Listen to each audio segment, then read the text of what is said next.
ఓం శ్రీ గురుభ్యో నమః.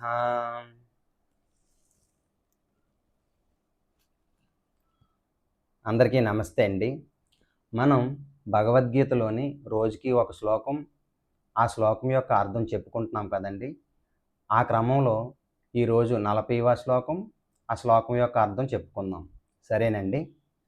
కులక్షయే ప్రణశ్యంతి కులధర్మా సనాతనాః ధర్మే నష్టే కులం కృత్స్నం అధర్మో బిభవత్యుత. శ్లోకం యొక్క అర్థం చెప్పుకుందాము. కులక్షయము వలన సనాతనములైన కులధర్మములన్నీయును నశించును. ధర్మము అంతరించిపోయినప్పుడు కులమునందు అంతటను పాపమే వ్యాపించును. రేపు మరొక శ్లోకంతో కలుసుకుందాం. నమస్తే అండి.